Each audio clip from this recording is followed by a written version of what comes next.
देखो अपना टॉपिक चल रहा था ग्रंथियां, है ना, उसमें अंतःस्रावी ग्रंथि पढ़ रहे थे। अंतःस्रावी पहली करवा दी थी मैंने आपको पीयूष ग्रंथि, उसके बाद पढ़ी थी एड्रिनल ग्रंथि। एक लाइन बताई थी पीयूष ए पापी था, है ना, एड्रिनल ग्रंथि। इसके बाद अपने तीसरी ग्रंथि पढ़ते हैं पैराथायराइड। हार्मोन वाली ग्रंथियां चल रही है अभी सारी की सारी। आवाज नहीं आनी चाहिए। पैराथायराइड ग्रंथि ये कहां पर होती है? हमारे गले के अंदर होती है ना। गले के अंदर ये वाली भाग है हमारी श्वसनी। ये श्वसनी में यहां तो दोनों तरफ है हमारी ग्रंथि थायराइड आयोडीन वाली, जिसकी कमी से गलगन रोग होता है। ये सांस वाली से मारकर इसको आप सांस वाली पाइप मान लो। गले में दो पाइप है, एक का नाम श्वसनी है, एक का नाम ग्रसनी है। श्वसनी जाती है फेफड़ों में जिससे वायु जाएगी नाक वाली, ग्रसनी है गले वाली सीधी वो जाएगी हमारे उदर के अंदर, अमाशय में खुलता है पेट के अंदर। एक पाइप से भोजन जाता है, एक से वायु जाती है। ये जो श्वसनी इसके दोनों तरफ ऐसे एच आकार की आगे यहां गले में, या तितली आकार की, अंग्रेजी वर्णमाला जैसे एच होता है वैसी ग्रंथि है थायराइड। थायराइड के बिल्कुल जस्ट पीछे गले में है दोनों, थायराइड के पीछे होती है पैराथायराइड। तो इसको कहते हैं अपने अवटू या एडम एप्पल कहते हैं इसको, टेटुआ। तो अवटू के दोनों तरफ है, इसलिए थायराइड का तो नाम बनता है अवटू ग्रंथि, तो पैराथायराइड का दूसरा नाम बनता है पैरा अवटू ग्रंथि। थायराइड को अवटू ग्रंथि कहते हैं हिंदी में। क्यों कहते हैं? ये जो अवटू है हमारा इसके दोनों तरफ है, अवटू के दोनों तरफ, इसलिए नाम अवटू है। अवटू के पीछे तो उसको बोलते हैं पैरा अवटू ग्रंथि। स्थिति है कहां पर? तो आप बोलोगे गले में। गले में, गले में कहां पर? थायराइड के पीछे। थायराइड ग्रंथि के पीछे पाई जाती है, ठीक है। अच्छा, कैसी ग्रंथि है? असंख्या की बात करें, ध्यान रखना, शरीर में सारी ग्रंथियां एक एक ही है। एक ही पीयूष ग्रंथि है, एक ही थायराइड ग्रंथि है, एक ही लिवर है, एक ही अमाशय ग्रंथि है, एक ही अग्नाशय ग्रंथि है ना, एक ही हाइपोथैलेमस ग्रंथि है, एक ही तेलीय ग्रंथि है, एक ही अंडाशय है, एक ही वृषण है। जबकि पैराथायराइड ग्रंथियां हमारे गले के अंदर होती है 4, एक नहीं होती। खास बात है इसकी, पेपर में अगर क्वेश्चन पूछे कि शरीर में या गले में पैराथायराइड ग्रंथियों की संख्या कितनी है, 4 होती है ये, ठीक है, 4 होती है। बाकी सारी ग्रंथियां एक एक है। कैसी ग्रंथि है? अंतःस्रावी है तो क्या छोड़ेगी? हार्मोन छोड़ेगी। इससे निकलने वाला हार्मोन है उसका नाम है पैराथार्मोन हार्मोन। पैराथार्मोन हार्मोन इससे निकलता है, पैराथायराइड ग्रंथि से। ये कैल्शियम के लिए बॉडी में उत्तरदायी होता है, कैल्शियम के स्तर को कंट्रोल करता है, घटने बढ़ने नहीं देता। जब घट बढ़ जाता तो कुछ रोग हो जाते। ये पैराथार्मोन हार्मोन क्या चीज है? 84 अमीनो एसिड,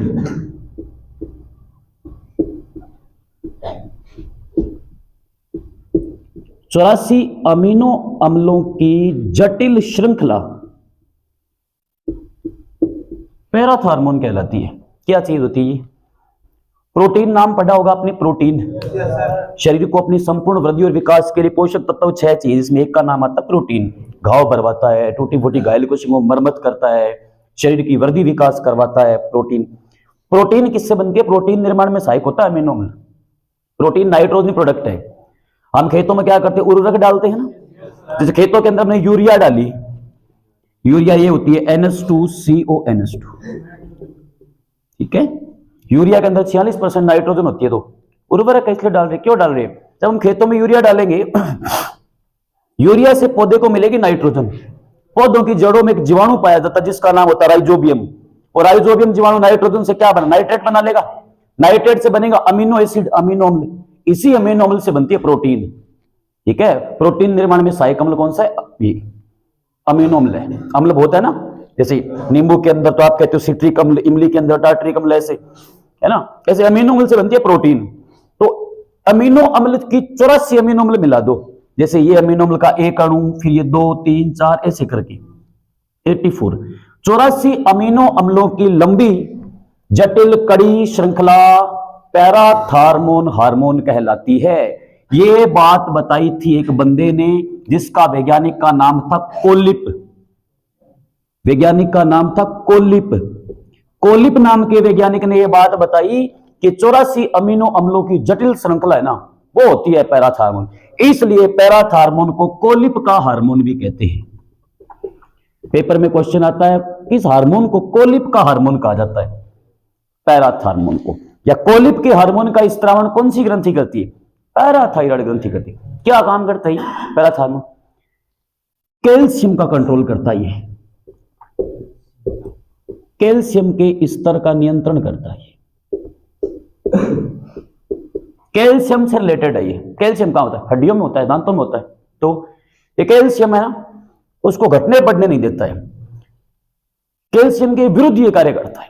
कैल्शियम घट गया तो क्या होगा? हड्डियां कमजोर हो जाएगी, मुड़ने लग जाएगी, कटक कट की ध्वनि भी आएगी, हड्डियों में दर्द होगा, उसको रोके थे टिटेनी रोग। कैल्शियम अगर हड्डियों में ज्यादा होगा तो हड्डियों में छेद हो जाएंगे, रिस के कैल्शियम के तंतु बाहर आएंगे, तो अस्थि छिद्रता रोग हो जाता है ना। तो ये सारे काम इसी के हैं। जितनी बात समझ में आई? अब मान लो ये पैराथ हार्मोन है तो ये क्या करेगा? कैल्शियम का,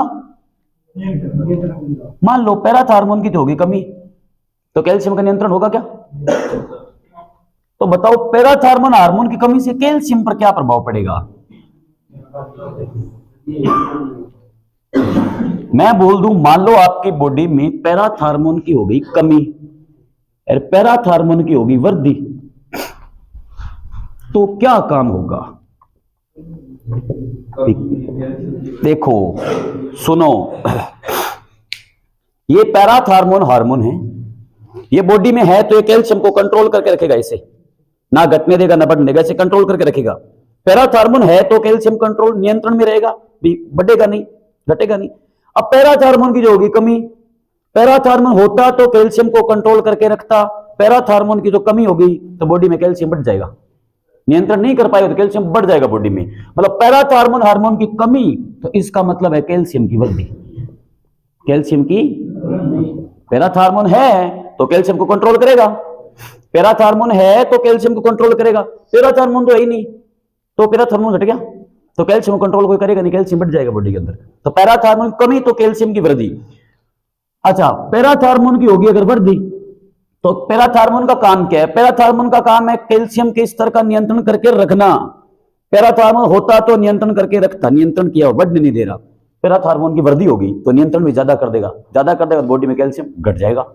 तो उल्टा है, पैराथ हार्मोन की कमी तो कैल्शियम की वृद्धि, पैराथ हार्मोन की वृद्धि तो कैल्शियम की, कैल्शियम की कमी से हड्डियां मुड़ने लग जाएगी और इस रोग को नाम देते हैं टिटेनी रोग। पैराथ हार्मोन की कमी होगी तो बॉडी में कैल्शियम बढ़ जाएगा। ऐसी हड्डी है, ये हड्डी के अंदर ऐसे कैल्शियम के तंतु पड़े, ऐसे कैलोजन, कैल्शियम में होना चाहिए हड्डियों के अंदर। और कैल्शियम हो गया ज्यादा तो जो बढ़ा हुआ कैल्शियम है ना, वो हड्डी के अंदर से छेद कर देगा ऐसे, क्योंकि ज्यादा कैल्शियम तो हड्डियों में रह नहीं सकता। ये कैल्शियम ठीक ठाक होना चाहिए, हड्डी में ज्यादा हो गया तो हड्डी में खुद ही ऑटोमेटिक छेद जाएंगे और कैल्शियम के तंतु रिस कर बाहर आएंगे। हड्डियों में छेद होना तो रोग होता है अस्थि छिद्रता। हड्डी मतलब अस्थि, अस्थि छिद्रता रोग, इंग्लिश में कहते हैं ओस्टियोपोरोसिस। ओस्टियो मतलब अस्थि, हड्डियों का अध्ययन करना बताया था ना, ओस्टियोलॉजी। ओस्टियोपोरोसिस डिजीज कहते हैं इंग्लिश में। तो पूछेंगे पैराथ हार्मोन की कमी से कौन सा रोग होता है? आप बोलोगे अस्थि छिद्रता या फिर ओस्टियोपोरोसिस। पैराथ हार्मोन की अधिकता से कौन सा रोग होता है? तो आप बोलोगे टिटेनी रोग। टिटेनी क्या? हड्डियां मुड़ने लग जाएगी तो कैल्शियम होना चाहिए, इसलिए दूध का सेवन करो, है ना। रात को सोते टाइम अगर आप दूध पीते हो खाना खाने के बाद में, है ना, सोते टाइम दूध पीते हो, नींद अच्छी आती है ना, नींद अच्छी आती है, कैल्शियम बना रहता है। महिलाओं में अगर कैल्शियम की कमी हो जाती है ना, दूध का सेवन नहीं करती, तो कई महिलाओं के अंदर क्या होता है, मासिक चक्कर, है ना, मेनार्की साइकिल से पहले या मेनार्की साइकिल के बाद में सफेद रंग के तरल का स्त्रावण होता है, वो यही समस्या होती है, व्हाइट डिस्चार्ज के नाम से जानते हैं उसको, ठीक है ना। तो वो ये समस्या होती है, कैल्शियम का कारण होता है बॉडी में। तो कैल्शियम अच्छा होना चाहिए हड्डियों के अंदर, ठीक है, इतना ही काम है इसका, और कुछ नहीं है। अच्छा, एक चीज और, इधर देखो, अंतःस्रावी ग्रंथियों का नियंत्रण कौन सी ग्रंथि करती है? पीयूष, इसलिए उसको मास्टर ग्रंथि या प्रधान ग्रंथि कहते हैं। एक ऐसी अंतःस्रावी ग्रंथि पैराथायराइड है जिसका नियंत्रण पीयूष नहीं करती, बाकी सबका करती है। पैराथायराइड का नियंत्रण करती है थायराइड ग्रंथि, क्योंकि जिस चीज को पैराथायराइड घटाती है ना उसको थायराइड बढ़ाती है, जिसको पैराथायराइड घटाती है उसको थायराइड बढ़ाती है, जिसको थायराइड घटाती है उसको पैराथायराइड बढ़ाती है, उल्टा काम करती है। एक ने घटाया एक ने बढ़ाया तो कंट्रोल हो गया, दोनों बराबर हो जाएंगे। जैसे मान लो किसी के पास 0 रुपए है, एक के पास 10 रुपए है, दोनों कंट्रोल करना है। इसने थोड़ा सा इसका नुकसान हुआ, ये 5 रुपए पे आ गया, इसने थोड़ी सी मेहनत की, ये 5 रुपए पे आ गए, दोनों बराबर हो गए ना। एक ने घटा के नियंत्रण किया, एक ने बढ़ा के नियंत्रण किया, तो पैराथायराइड के विरुद्ध तो काम कर ही रही है थायराइड, तो पीयूष की जरूरत का है ही नहीं। तो नोट लगा के लिख लो, पैराथायराइड ग्रंथि का नियंत्रण पीयूष ग्रंथि नहीं करती है। इंपॉर्टेंट क्वेश्चन है, पैराथायराइड ग्रंथि का नियंत्रण पीयूष ग्रंथि नहीं करती है, पीयूष ग्रंथि नहीं करती है। तो क्या पूछेंगे, किस अंतःस्रावी ग्रंथि का नियंत्रण पीयूष ग्रंथि नहीं करती है? पैराथायराइड का नहीं करती, बाकी सबका करती है। ये होगी आपकी पैराथायराइड ग्रंथि। एक ही हार्मोन है, कमी से रोग वृद्धि से रोग दोनों पढ़ लिए। अब पढ़ते हैं अपनी इसके बाद में आगे वाली, पीयूष ए पापी, तो पीयूष खुद ग्रंथि, ए से एड्रिनल ग्रंथि, पापी से पैराथायराइड ग्रंथि, पापी पी से बनेगी पिनियल काय, पिनियल काय बोल दो, पिनियल कोश बोल दो। हाँ,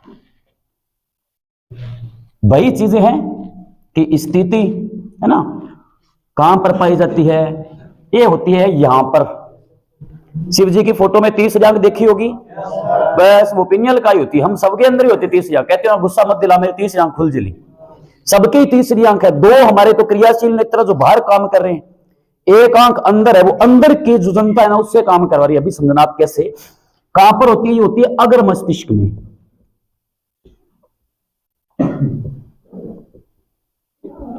अग्र मस्तिष्क में होती है, ये माथे के अंदर होती है। कैसी ग्रंथि है, अंतःस्रावी है, तो क्या छोड़ेगी, हार्मोन छोड़ेगी। ठीक है, तो पेपर में पूछेंगे पिनियल काय ग्रंथि का संबंध शरीर के किस अंग से है, मस्तिष्क से है। हाँ, हार्मोन, इससे निकलने वाला हार्मोन होता है मिलेटोनिन।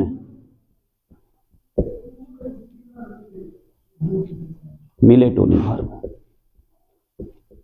ये मिलेटोनिन हार्मोन क्या है, इसके कारण एक वर्णक भी होता है, त्वचा का वर्णक नाम सुना होगा, मेलानिन वर्णक, त्वचा का रंग मेलानिन कारण बनता है। मिलेटोनिन क्या करता है, ये त्वचा के रंग का निर्धारण करता है। ये जो वर्णक होता है ना मेलानिन, किसी की त्वचा है ना सांवली होती है, कोई काला होता है, कोई गोरा होता है ना, ये सब काम किसके, ये मेलानिन वर्णक है। मिलेटोनिन हार्मोन काम क्या करता है, इस हार्मोन के कारण है ना हमारे शरीर पर एक तो काले रंग के चकते बनते हैं, तिल कहते हो जिसको आप, तिल। जितना हार्मोन कम निकलेगा उसकी बॉडी उतनी कम तिल होंगे, जितना ज्यादा निकलेगा उतने ज्यादा तिल होंगे। तो किस हार्मोन की अधिकता शरीर पर काले रंग के चकते बन जाते हैं, इसी हार्मोन कारण बनते हैं। ये हार्मोन का काम क्या क्या देखो, कार्य है।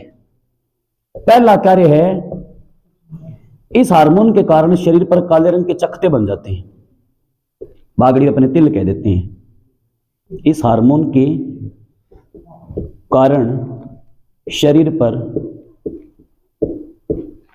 काले रंग के चकते बन जाते हैं, चकते, काले रंग के चकते बनते हैं। अच्छा, और काम क्या है, उठने जागने के चक्कर का निर्धारण यही करता है, दैनिक जीवन का नियमन ले, कैसे अभी पढ़ेंगे। उठने जागने के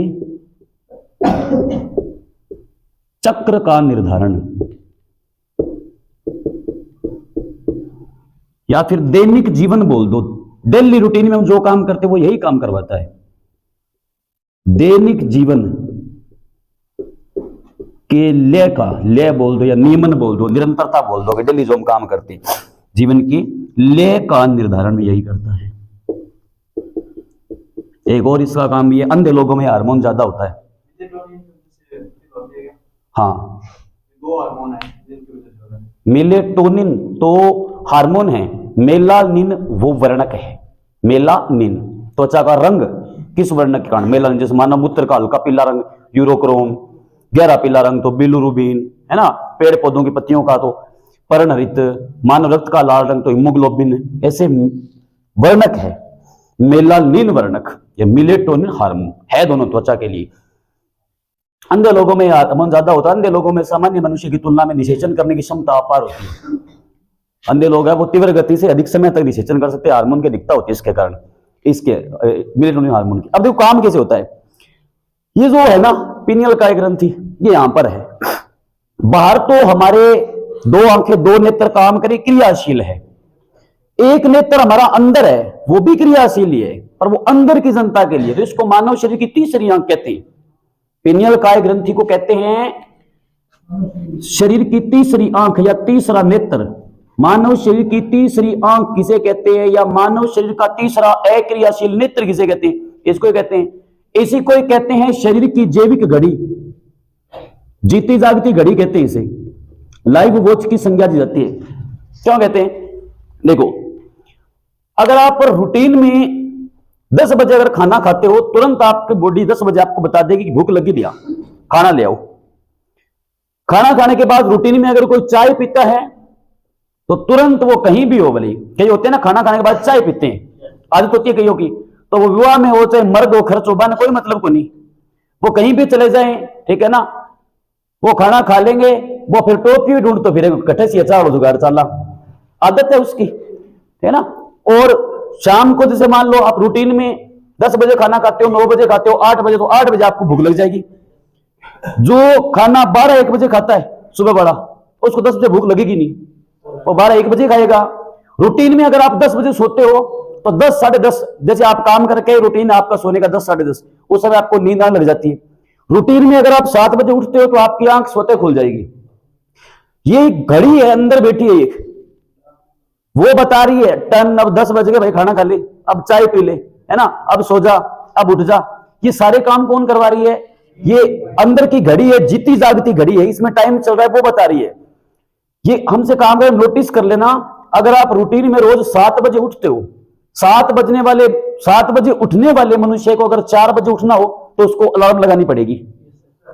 1 दिन, 2 दिन, 3 दिन, 3 या 4 दिन 7 बजे उठने वाला मनुष्य 3 या 4 दिन अगर 4 बजे उठ जाए, 5वें दिन भले ही अलार्म ना बजे, आपकी 4 बजे एक बार आंख जरूर खुलेगी। वो अलग बात है सर्दी का मौसम है तो मुंह को जो करके सो देर जाए मियां, आंख जरूर खुली। कई होते हैं ना कि 4-5 बजे आंख खुल जाती है, नींद आई नहीं है, पालो है, बस पड़े आई है, बेड़ा हो जाएगी मां। तो ये रूटीन में काम होता है, ये घड़ी करवाती है हमसे, जीती जागती घड़ी है ये सारे काम हमसे रूटीन में करवा रही है, ठीक है। इसलिए इसको कहा जाता है मानव शरीर की जैविक घड़ी, लाइव वॉच की संज्ञा देते हैं, या तीसरी आंख है जो अंदर की जनता की देखभाल कर रही है, ठीक है। और क्या क्या क्वेश्चन है इसके, देखो तो समझ में आया सारे काम। इसके नाम कैसे पढ़ते? धर्मपाल, जाओ इधर देखो। तो क्या पूछेंगे? पीनियल काय ग्रंथि का संबंध शरीर की किस अंग से है? अगर मस्तिष्क से। पीनियल काय ग्रंथि से कौन से हार्मोन का स्रावण होता है? या यूं पूछेंगे मेलेटोनिन हार्मोन का स्रावण कौन सी ग्रंथि करती है? किस हार्मोन की अधिकता शरीर पर काले रंग के चकत्ते बन जाते हैं? दैनिक जीवन के नियमन तथा लय का निर्धारण कौन सी ग्रंथि करती है? उठने जागने के चक्कर का निर्धारण कौन सी ग्रंथि करती है? मानव शरीर की तीसरी आंख किसे कहते हैं? मानव शरीर की जैविक घड़ी किसे कहते हैं? इतना ही काम है, दैनिक जीवन का निर्धारण करती है बस, और इसका कोई काम नहीं है। उतार लिया? चलो, पीयूष ए पापी था से थायराइड, था से थाइमस, 2 ग्रंथियां बची हुई है हमारी, थायराइड और थाइमस। ओके, तो नेक्स्ट हमारी ग्रंथि है वो है थायराइड ग्रंथि। कहां पाई जाती है? गले में होती है। गले में कहां? ये अवटो के दोनों तरफ है, इसलिए नाम क्या है? अवटो ग्रंथि है। इंग्लिश में कहते हैं थायराइड, हिंदी में क्या कहते हैं? अवटो ग्रंथि। स्थिति कि कहां पर पाई जाती है? गले में। गले में कहां पर? ये श्वसनी के दोनों तरफ होती है, सांस वाली पाइप के दोनों तरफ। श्वसनी के दोनों तरफ कैसी होती है?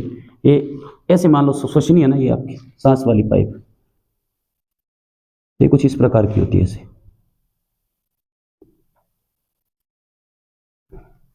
ऐसे ये तितली के जैसे कुछ शेप बन जाती है, या फिर अंग्रेजी वर्णमाला का एच के जैसा दिख रहा है कुछ दोनों तरफ ऐसे, तो एच आकार की बोल दो या फिर तितली आकार की बोल दो। संरचना आकार पूछ लेते हैं कि अंग्रेजी वर्णमाला की एच आकार की ग्रंथि कौन सी है या तितली आकार की ग्रंथि कौन सी है? थायराइड। एच आकार या फिर तितली के जैसी होती है, कैसी ग्रंथि है? अंतःस्रावी है। क्या छोड़ेगी? हार्मोन छोड़ेगी। इससे निकलने वाला हार्मोन वो है थायरोक्सिन, जिसके अंदर आयोडीन पाया जाता है। थायरोक्सिन हार्मोन किसको कहते हैं? ये जो आयोडीन होता है ना, हमारी यह धातु पढ़ा हुआ, नमक के अंदर आयोडीन है, सुना होगा ना, क्या आपके नमक में आयोडीन है? क्या है ना, क्या आपके टूथपेस्ट में नमक है ना, ऐसे आते हैं ना वो यही आयोडीन है धातु है हमारी, सबको पता है, चमकीली है धातु होती है। आयोडीन के साथ में, ऐसे मत लिखो, आयोडीन के साथ यानी आयोडीन युक्त, आप आयोडीन के साथ मिला दो अमीनो अम्ल, उसका नाम थायरोक्सिन है। आयोडीन युक्त अमीनो अम्ल को, आयोडीन के साथ अगर अमीनो अम्ल है तो उसका नाम थायरोक्सिन है। देखो खाली 84 अमीनो अम्ल है तो वो पैराथार्मोन हार्मोन है, 84 अमीनो एसिड है तो वो पैराथार्मोन है। अमीनो अम्ल के साथ में आयोडीन हो रहे तो उसका नाम थायरोक्सिन है। पेपर में क्वेश्चन आ जाता है, आया हुआ है, आयोडीन युक्त अमीनो अम्ल किस हार्मोन को कहा जाता है? थायरोक्सिन को। शरीर के किस हार्मोन में आयोडीन पाया जाता है? थायरोक्सिन। कौन सी ग्रंथि में आयोडीन पाया जाता है? थायरोक्सिन। अच्छा, खास बात क्या है? खास बात यह है, मानव शरीर की सबसे छोटी अंतःस्रावी ग्रंथि कौन है? पीयूष, मटर के दाने जैसी छोटी। सबसे बड़ी अंतःस्रावी पूछे तो थायराइड है, लीवर नहीं है। लीवर सबसे बड़ी बहिस्रावी ग्रंथि है, मतलब लीवर एंजाइम छोड़ने वाली बड़ी है। हम एंजाइम वाली थोड़ी बात कर रहे हैं, हार्मोन की बात कर रहे हैं। सबसे बड़ी अंतःस्रावी ग्रंथि, छोटी तो पीयूष, बड़ी पूछे थायराइड। सबसे बड़ी अंतःस्रावी ग्रंथि, अंतःस्रावी यानी हार्मोन छोड़ने वाली बड़ी कौन है? वो कौन है? थायराइड है। एंजाइम छोड़ने वाली बड़ी है ना, वो लीवर है। मानव शरीर का सबसे बड़ा आंतरिक अंग वो भी लीवर है, सबसे बड़ी ग्रंथि वो भी लीवर है। 1.5 से 2 किलो का होता है लीवर, यकृत ग्रंथि कहते हैं हिंदी में। ये खास बात है इसकी, ठीक है। अच्छा, इस हार्मोन की कमी वृद्धि से बॉडी पर क्या इफेक्ट पड़ेंगे वो पढ़ लेते हैं। रोग के नाम पूछ लेते। थायरोक्सिन हार्मोन की कमी से कौन सा रोग होता है? थायरोक्सिन हार्मोन की वृद्धि से कौन सा रोग होता है? सिंपल सी बात देखो, छोटी सी बात सुनो। थायरोक्सिन हार्मोन मतलब आयोडीन, आयोडीन है तो थायरोक्सिन हार्मोन है, थायरोक्सिन हार्मोन है तो आयोडीन है। तो थायरोक्सिन हार्मोन कमी, आयोडीन की कमी। थायरोक्सिन का दिखता तो आयोडीन की दिखता। हार्मोन घटेगा तो आयोडीन घटेगा, हार्मोन बढ़ेगा तो आयोडीन बढ़ेगा, सिंपल सी बात। थायरोक्सिन हार्मोन की कमी होगी ना तो देखो काम कैसे होता है, प्रोसेस थोड़ी लंबी, इतनी गहराई से आपसे पूछेंगे नहीं, फिर भी आपको समझाता हूं। देखो, ये जो आपकी पीयूष ग्रंथि है ना, ये एक बंदा भेजती है जिसका नाम है TSH हार्मोन है। ये भी एक इतना गहरा आपसे पूछेंगे इसलिए मैंने आपको पढ़ाया नहीं है, ठीक है। TSH होता है, MSH होता है, ठीक है।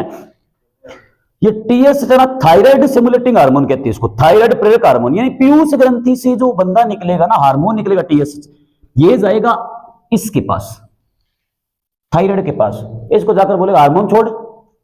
ये थायराइड ग्रंथि को हार्मोन छोड़ने की ऑर्डर कौन देगा? पीयूष ही देगी। सारी ग्रंथियों से पीयूष ही काम करवा रही है। यानी पीयूष है ना, यूं मान लो कि हाइपोथैलेमस तो मास्टर ऑफ मास्टर ग्रंथि है, वो तो मानव शरीर की हेडमास्टर ग्रंथि है। हाइपोथैलेमस सीधे मुंह किससे बात नहीं करता है, हेडमास्टर, उसने अपना एक असिस्टेंट रखा हुआ है। हाइपोथैलेमस को जो भी काम करो उसका एक असिस्टेंट है, उसका नाम पीयूष है। वो पीयूष को बोल देगा, तो सवाल आगे मुझे पता नहीं। अब सारी ग्रंथियों को आगे कंट्रोल कौन कर रही है? पीयूष। तो पीयूष एक हार्मोन भेजेगी TSH, ये इसके पास जाकर बोलेगा थायराइड को, यहां आएगा गले में कि क्या समस्या, तेरे को पता नहीं क्या बॉडी में आयोडीन की कमी हो रही है, हार्मोन छोड़। अब मान लो आपके भोजन में आयोडीन की कमी है तो आपकी बॉडी में आयोडीन नहीं है, आयोडीन है, थायरोक्सिन नहीं बनेगा। अब थायरोक्सिन जब बन ही नहीं रहा तो बेचारी थायराइड छोड़े कहां से? अब हार्मोन तो नहीं निकलेगा, नहीं निकला। पीयूष ग्रंथि को फिर पता चला कि बॉडी में थायरोक्सिन कमी हो रही है, फिर बंदा भेजेगा टीएसएच, वो जाएगा इसके पास, थायरोक्सिन के पास, सॉरी थायराइड के पास, जाकर बोलेगा तेरे को पहले कहा था ना हार्मोन छोड़। अब भी हार्मोन नहीं निकलेगा, बॉडी में आयोडीन नहीं है। अब बॉडी में आयोडीन है नहीं तो हार्मोन तो निकलेगा नहीं, पर टीएसएच का जिस ही ज्यादा प्रेशर पड़ेगा ना थायराइड पे, हार्मोन छोड़ हार्मोन छोड़, थायराइड ग्रंथि बेचारी खुद दबाव के कारण क्या होगी, फूल जाएगी। जैसे आप पे को ज्यादा प्रेशर डालता है आप होता है ना, वैसे ये क्या होगी, डर के मारे इसमें सूजन पैदा हो जाएगी, खुद फूल जाएगी, फूल कर थायराइड ग्रंथि लटक कर गले में बाहर आ जाएगी। गला लटक कर बाहर आया तो नाम पड़ा गलगंड रोग। समझ में आया कैसे रोग होता है? ऐसे होता है, सीधा नहीं है कि इसकी कमी से होगा, कमी से नहीं, इसका दबाव पड़ता है तो आयोडीन है नहीं, इस वजह से काम हो जाता है, तो इसकी कमी से रोग होता है, वो होता है गलगंड रोग। गलगंड को हिंदी में एक और नाम देते हैं घेंगा, घेंगा रोग। ये ना बोलो, इंग्लिश में इसे कहते हैं ग्वाइटर रोग, ग्वाइटर डिजीज कहते हैं, ग्वाइटर रोग बोल दो। तो नीचे लिखना चाहो तो ये भी लिख सकते हो, यह भोजन में आयोडीन की कमी से होता है। पेपर में ऐसे भी आ जाता है, भोजन में आयोडीन की कमी से कौन सा रोग होता है? गलगंड रोग होता है। तो थायरोक्सिन हार्मोन कमी से, तो गलगंड ही वहां होता है क्योंकि आयोडीन उधर ही तो है सारा। तो दूसरी लैंग्वेज ये बन जाती है, भोजन में आयोडीन की कमी से, भोजन में आयोडीन की कमी से कौन सा रोग होता है? और क्या हो सकता है? अगर बच्चों के अंदर थायरोक्सिन हार्मोन की कमी हो जाए, बाल्यावस्था बच्चों के अंदर, तो ऐसे बच्चों का बौद्धिक विकास रुक जाता है, बौद्धिक विकास रुक जाता है, भोले होते हैं, आईक्यू नाम की चीज नहीं होती है ना। तो इसको कहते हैं अवटु वामनता या जड़ मानवता रोग कहते हैं। तो बच्चों में अगर आयोडीन की कमी, थायरोक्सिन हार्मोन कमी हो जाए तो बच्चों का बौद्धिक विकास रुक जाता है, इसे अवटु वामनता या फिर जड़ मानवता कहते हैं।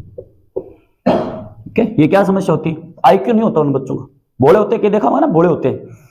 तो होता क्या है, अवटु वामनता क्या है? लिखना चाहो तो लिख लो, इस रोग में बच्चों का बौद्धिक विकास रुक जाता है, इस रोग में बच्चों का बौद्धिक विकास रुक जाता है, बौद्धिक विकास नहीं हो पाता, आईक्यू लेवल स्ट्रांग नहीं होता इनका, फिर ये समस्या होती है। ठीक है, तो थायरोक्सिन हार्मोन की कमी से कौन सा रोग होता है? गलगंड, नहीं आया तो घेंगा, ये भी नहीं आया तो ग्वाइटर, ये भी नहीं आया तो अवटु वामनता, ये भी नहीं आया तो जड़ मानवता।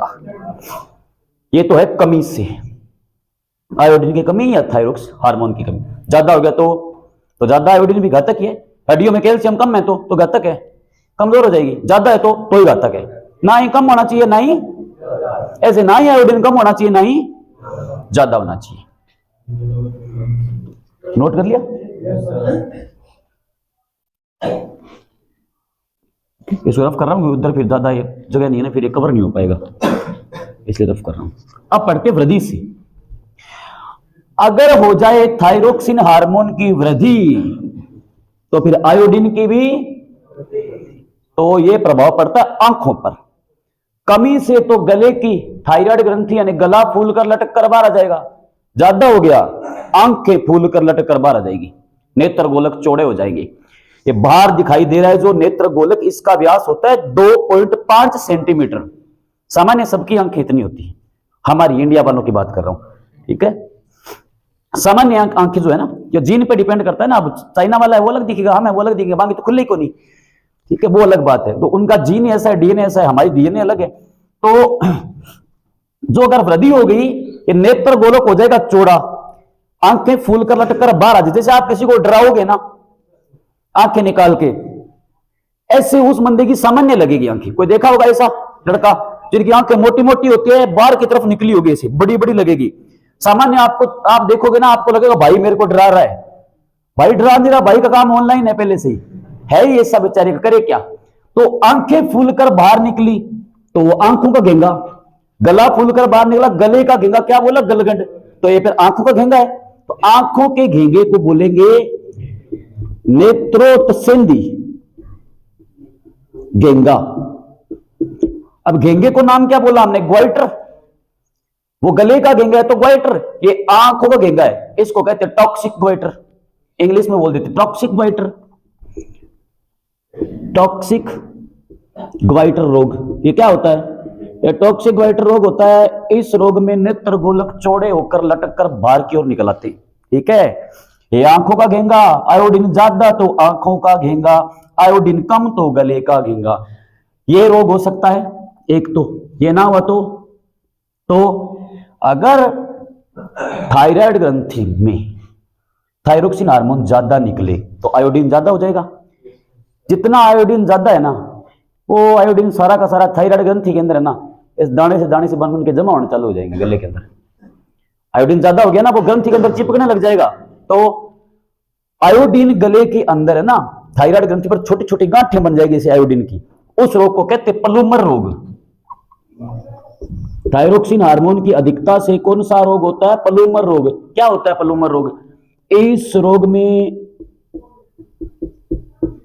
के बारे में आपको जानकर रखने की कोई जरूरत नहीं है, पेपर में नहीं पूछेंगे। मैं जानकर इसलिए बता रहा हूं ताकि आपको आसानी से रोग याद हो जाएगा। अच्छा, इस रोग में ये समस्या होती है, इसलिए बता रहा हूं।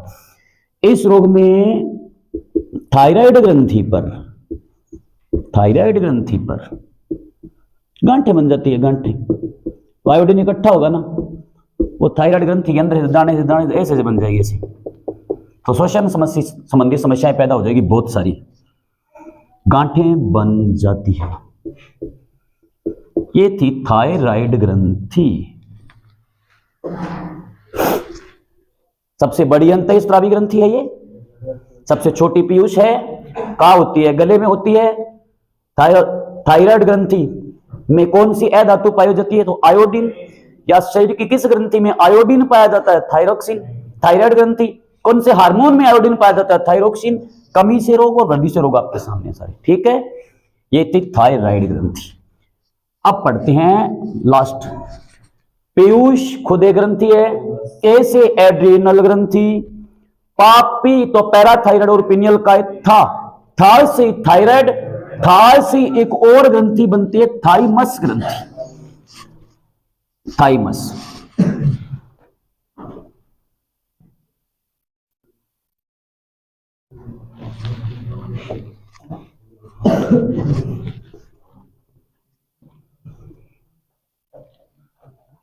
थाइमस ग्रंथि। इसके अलावा और भी है हार्मोन छोड़ने वाली, मैंने आपको बताई थी, है ना। मादा के अंदर हार्मोन छोड़ने वाली अंडाशय ग्रंथि। पेपर में कई बार आ जाता है कौन सी? एक अंतःस्रावी ग्रंथि है। तो पीयूष ए पापी था, ये तो है ना। इसके अलावा दो अलग है, वो जन्म तंत्र में पढ़ेगी अपनी। अंडाशय ग्रंथि नर के अंदर हो जाएगा, टेस्टिस यानी कि वृषण ग्रंथि। एक और भी है बड़े वाली पैराथायराइड है ना, जो हेडमास्टर ग्रंथि, वो भी अंतःस्रावी है, उससे भी पैराथार्मोन निकलता है, पर वो सुपरिटेंडेंट कमांडर है बॉडी का। थाइमस ग्रंथि। थाइमस ग्रंथि होती है बूढ़े लोगों के अंदर खत्म हो जाती है। यह होती है छाती में, जो आपका हृदय है ना बिल्कुल पास में, उसके छाती के अंदर ग्रंथि पाई जाती है थाइमस। बुढ़ापे में खत्म हो जाती है, इसलिए इसको बुढ़ापे ग्रंथि कहते हैं। बुढ़ापे में नष्ट होती है, बुढ़ापे में नष्ट होने वाली ग्रंथि, इसलिए इसका नाम है बुढ़ापे की ग्रंथि। पेपर में क्वेश्चन आ जाता है किस ग्रंथि को बुढ़ापे की ग्रंथि कहते हैं? थाइमस को कहते हैं। कहां पाई जाती है स्थिति? छाती में होती है।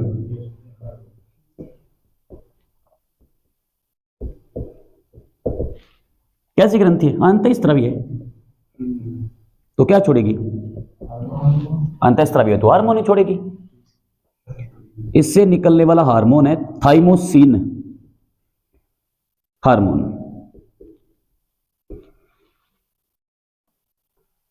क्या करते हैं ये? क्रियाशीलता के लिए उत्तरदायी है। रोग वोग का काम है इसका। काम क्या है इसका? लंबी प्रोसेस है इसकी।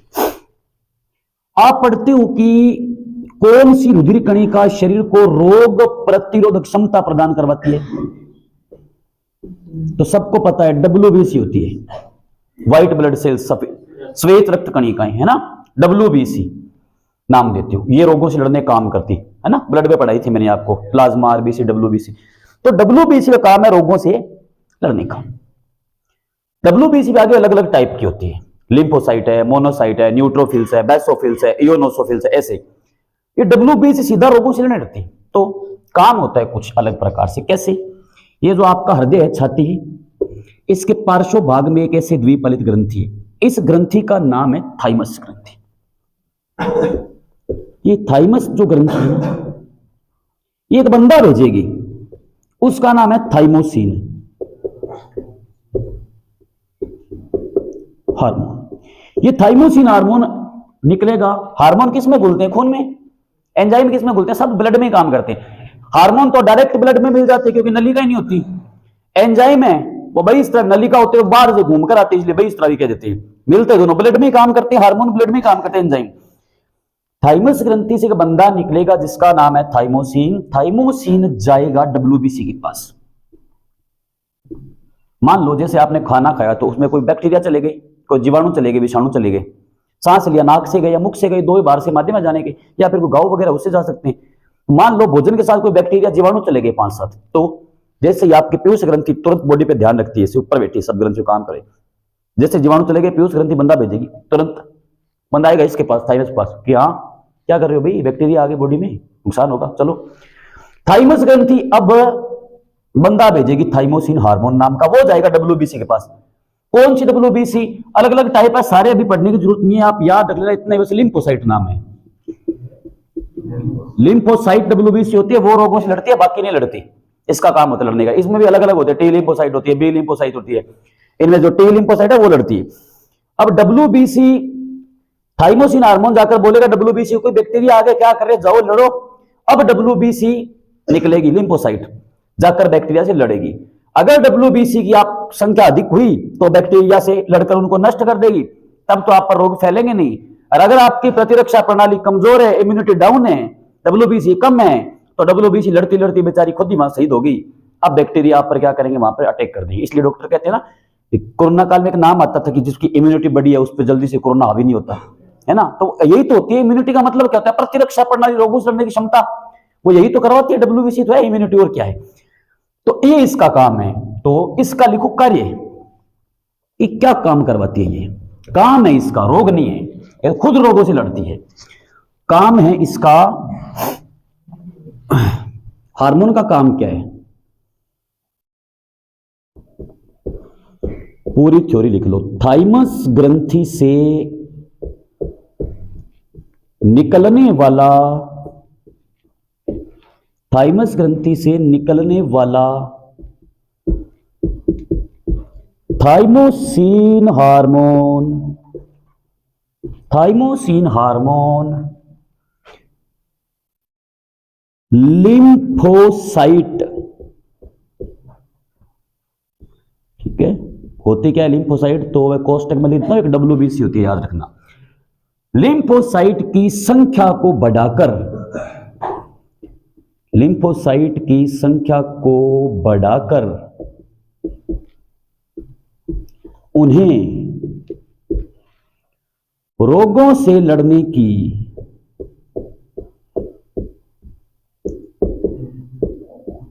रोगों से लड़ने की प्रेरणा देता है।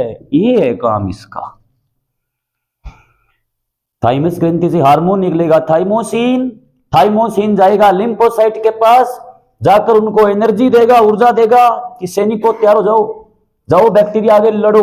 अब डब्ल्यूबीसी जाएगी, उनसे लड़ेगी और शरीर को मिलेगी रोग प्रतिरोधक संख्या को बढ़ाकर उन्हें रोगों से लड़ने की प्रेरणा देता है। तो पेपर में क्या पूछेंगे आपसे, यूं पूछेंगे, अब देखो रोगों से लड़ने की क्षमता क्या होती है, रोग प्रतिरोधक क्षमता, या आप बोल दो प्रतिरक्षा प्रणाली, एक ही बात है। क्या पूछेंगे, कौन सी ग्रंथि शरीर को रोग प्रतिरोधक क्षमता प्रदान करवाती है। 4 ग्रंथियों के नाम आ जाएंगे कि थाइमस ग्रंथि, थायराइड ग्रंथि, पैराथायराइड ग्रंथि और पिनियल काय ग्रंथि। अब उत्तर है थाइमस ग्रंथि। कौन सा हार्मोन शरीर को रोग प्रतिरोधक क्षमता प्रदान करवाता है, थाइमोसिन हार्मोन।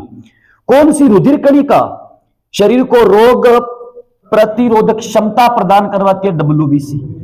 कौन सी डब्ल्यूबीसी शरीर को रोग प्रतिरोधक क्षमता प्रदान करवाती है, और कौन सा पोषक तत्व शरीर को रोग प्रतिरोधक क्षमता प्रदान करवाता है, सारे रोगों से लड़ते हैं। विटामिन, इसका काम भी प्रतिरोधक क्षमता है।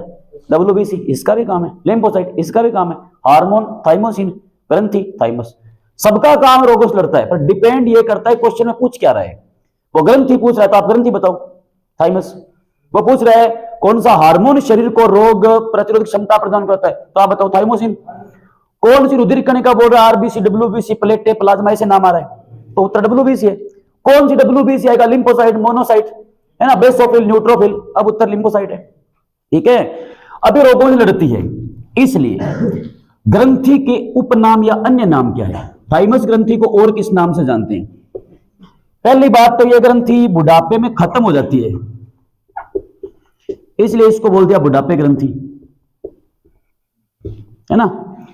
दूसरा, पशुओं में रोगों से पशुओं में लड़ने का काम किसका होता है? पशु देखेंगे सींगों से लड़ती है ऐसे, है ना, इसलिए इसको प्रतिरक्षा का सिंह भी कहते हैं। लड़ रही है इसलिए इसको प्रतिरक्षा का सिंह कहते हैं, दूसरा नाम यह है इसका। आपको कहीं पर लड़ने की शिक्षा मिलती है तो वो क्या होता है? प्रशिक्षण केंद्र नहीं होता।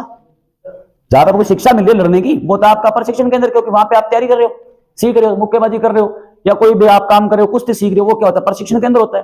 तो WBC को रोगों से लड़ने की शिक्षा कहां से मिलती है? वहां से मिलती है थाइमस ग्रंथि से। ये उसको सिखा रही है कि जा भाई रोगों से लड़े, ये ऊर्जा दे रही है।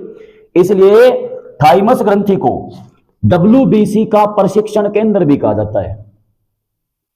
पेपर में पूछ लेते WBC का प्रशिक्षण केंद्र, WBC की शिक्षा कहां से मिलती है? थाइमस ग्रंथि से मिलती है कि नहीं मिलती?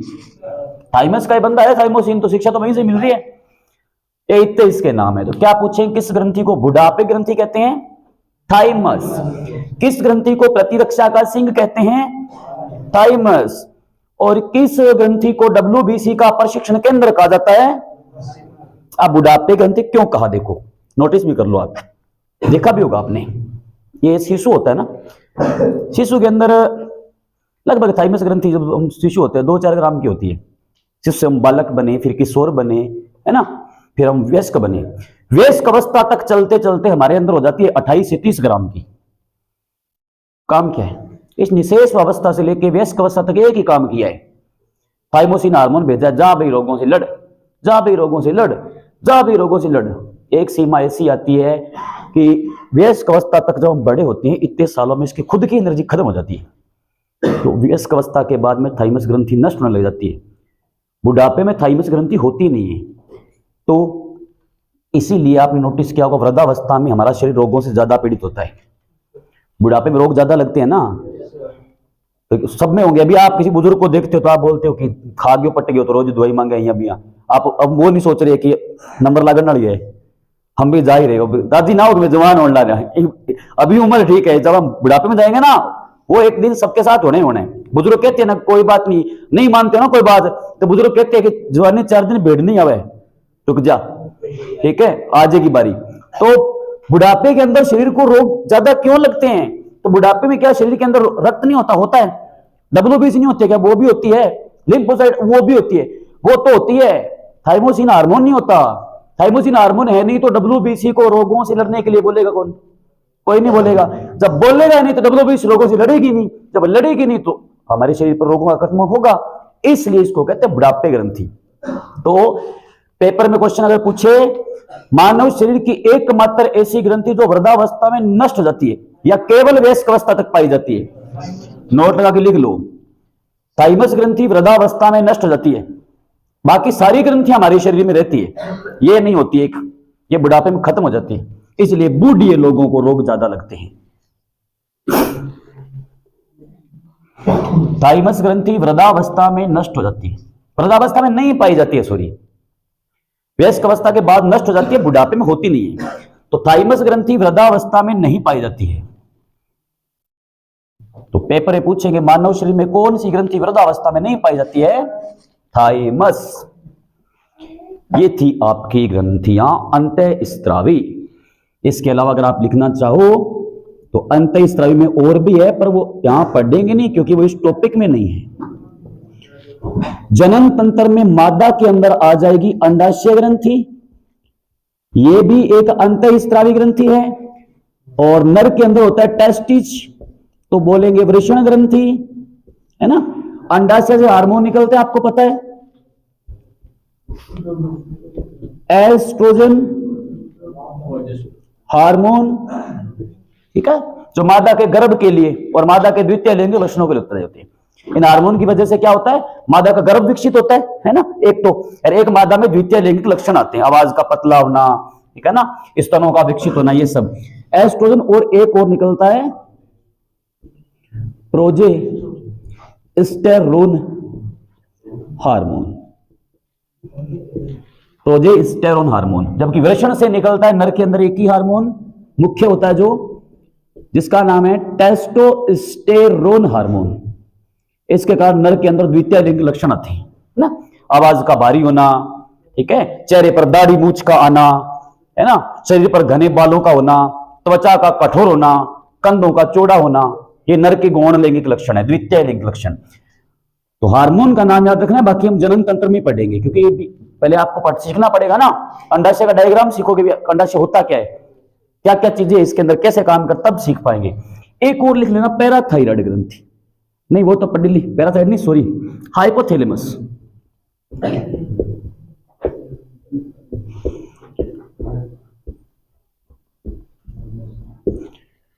हाइपोथैलेमस ग्रंथि, इससे भी हार्मोन निकलता है, ये भी आपके मस्तिष्क का हिस्सा है। अगर आप इसको पढ़ना चाहो तो इसको तो यहीं पढ़ लेते हैं, 2-3 बातें इसके बारे में याद रखना, ज्यादा जरूरत नहीं है।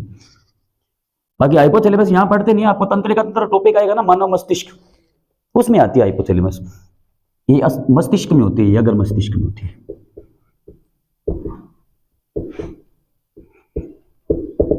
ठीक है, इसको कहते हैं शरीर की हेडमास्टर ग्रंथि, हेडमास्टर ग्रंथि या मास्टर ऑफ मास्टर ग्रंथि कहते हैं, या यूं बोल सकते हो पीयूष ग्रंथि का नियंत्रण कौन सी ग्रंथि करती है, या इसे बोलते हैं शरीर का ताप नियंत्रक। आपकी बॉडी का टेम्परेचर रहता है ना, मानव शरीर का सामान्य तापमान कितना होता है, 37 डिग्री सेंटीग्रेड होता है, वो इसी पर डिपेंड करता है। तापमान आपको बढ़ेगा तो आपको पसीना आता है ना, तो शरीर में अधिक जल है वो बाहर निकल जाता है अपशिष्ट के रूप में, है ना। तापमान कम होगा तो आपको ठंड लगती है। बॉडी का टेम्परेचर कंट्रोल करके ये रखता है, क्योंकि सुप्रीम कमांडर है शरीर का, हेडमास्टर यही है। तो शरीर का ताप नियंत्रक, पेपर में क्वेश्चन आया हुआ है, मानव शरीर का ताप नियंत्रक किसे कहते हैं, हाइपोथैलेमस को कहते हैं। इसी को कहते हैं, हेडमास्टर नाम बोलो, सेना वाली लाइन में बोल लो, इसे कहते हैं सुप्रीडेंट कमांडर। पीयूष ग्रंथि जो है सर्वोच्च कमांडर, ये है सुप्रीडेंट कमांडर, शरीर का सुप्रीडेंट कमांडर।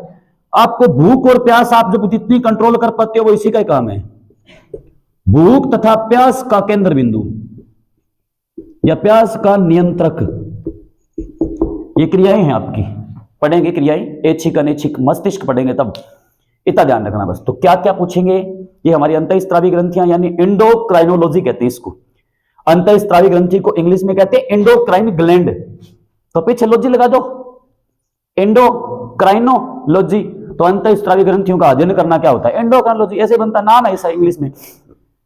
यहां तक आपने क्या सीखा, यहां तक हमने ग्रंथियों का पहला पार्ट कंप्लीट कर लिया, अंतःस्रावी ग्रंथियां।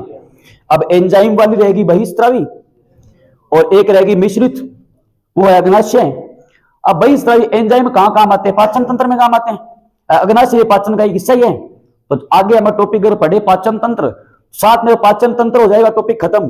पर पाचन तंत्र में साथ में बहिस्रावी ग्रंथि यानी एंजाइम भी खत्म हो जाएगा, पाचन में सारे एंजाइम पढ़ेंगे, और अग्नाशय भी इसी का भाग है, वो भी खत्म हो जाएगा। तो एक टॉपिक में आगे 2 पढ़ लेंगे। अब यहां से मोटा मोटा क्वेश्चन क्या है, निम्न में से कौन सी एक अंतःस्रावी ग्रंथि है। तो पहले तो एक लाइन, पीयूष एक पापीथा, पीयूष ग्रंथि, एड्रीनल ग्रंथि, पिनियल काय ग्रंथि, पैराथायराइड ग्रंथि, था से थायराइड, था से थाइमस, वो तो लाइन में हो गई। और जनन तंत्र में, नर जनन तंत्र में वृषण ग्रंथि, मादा जनन तंत्र में अंडाशय ग्रंथि, एक रह गई और शरीर का सुप्रीडेंट कमांडर जिसका नाम है। अब 4 कोई भी ऑप्शन डाल देगा आपको कि निम्न में से कौन सी एक अंतःस्रावी ग्रंथि है। आपको बोल दिया तेलीय ग्रंथि, दुग्ध ग्रंथि और श्वेत ग्रंथि, वृषण ग्रंथि, उत्तर हो जाएगा वृषण ग्रंथि, क्योंकि तेलीय ग्रंथि, श्वेत ग्रंथि, दुग्ध ग्रंथि वो क्या, वो एंजाइम वाली है। समझ गए? ये टॉपिक खत्म, पढ़ते हैं नेक्स्ट क्लास के अंदर नया टॉपिक शुरू करेंगे। आज के लिए इतना ही, जय हिंद।